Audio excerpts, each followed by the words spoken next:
తెలంగాణలోని ప్రముఖ భద్రాచలం సీతారామచంద్రస్వామి ఆలయంలో కళ్యాణ వేడుకలు వైభవపేతంగా జరగనున్నాయి. సీతారాముల కళ్యాణోత్సవం చూసేందుకు ఏటా వేలాది మంది భక్తులు తరలివస్తారు. భక్తుల కోసం ప్రతి సంవత్సరం లాగే ప్రత్యేక ఆర్టీసీ బస్సులు ఏర్పాటు చేశామంటున్న డిప్యూటీ రీజనల్ మేనేజర్ విజయతో మా ప్రతినిధి తిరుపతిరావు ఫేస్ టు ఫేస్.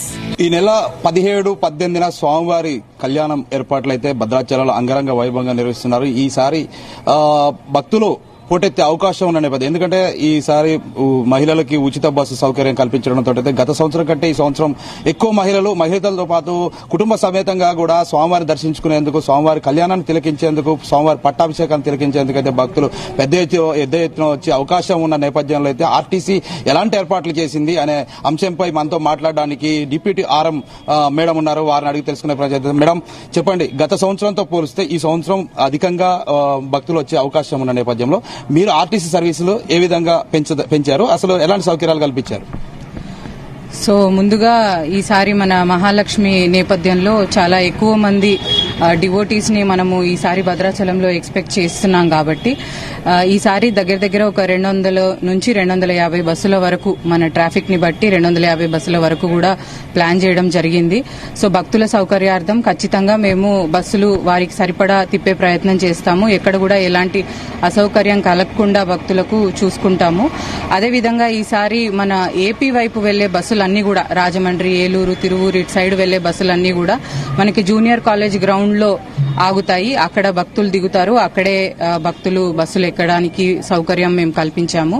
అదేవిధంగా తెలంగాణ వైపు వెళ్లే భక్తులందరికీ కూడా మన భద్రాచలం బస్ స్టేషన్ లో బస్సులు ఆగుతాయి. సో భక్తులకు గుడి నుంచి ఈ భద్రాచలం బస్ స్టేషన్ కి కానివ్వండి, జూనియర్ కాలేజ్ గ్రౌండ్ కి కానివ్వండి, భక్తులకు వెళ్లడానికి రావడానికి సౌకర్యంగా ఈసారి మినీ బస్సులను ప్రవేశపెట్టడం జరిగింది మొట్టమొదటిసారిగా. సో ఈ మినీ బస్సులన్నీ కూడా మనకు టెంపుల్ ఆర్చ్ దగ్గర నుంచి మన బస్ స్టేషన్ కి మరియు మన జూనియర్ కాలేజ్ గ్రౌండ్ కి దీని మధ్యలో షటిల్స్ చేస్తూ ఉంటాయి.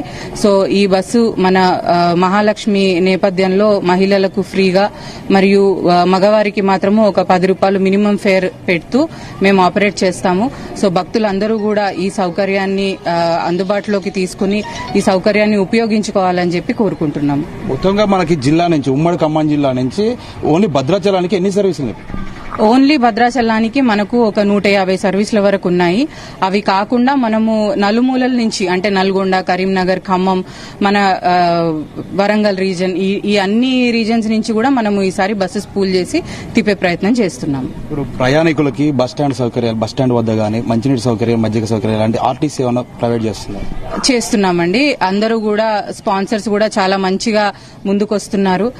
చాలా మంది, మేము కూడా మా తరపు నుంచి ఓఆర్ఎస్ ప్యాకెట్లు కానివ్వండి, మజ్జిగ ప్యాకెట్లు కానివ్వండి, పులిహార ప్యాకెట్లు కానివ్వండి, సో భక్తులకి ఎలాంటి, ఇందాక నేను అన్నట్టు భక్తులకు ఎలాంటి అసౌకర్యం కలగకుండా మా ప్రయత్నం మేము చేస్తున్నాము. అందరికీ చక్కగా అన్ని అందుబాటులో తీసుకుని వచ్చి వాళ్ళకి అసౌకర్యం కలగకుండా మేము ఆపరేట్ చేసే ప్రయత్నం చేస్తున్నాం.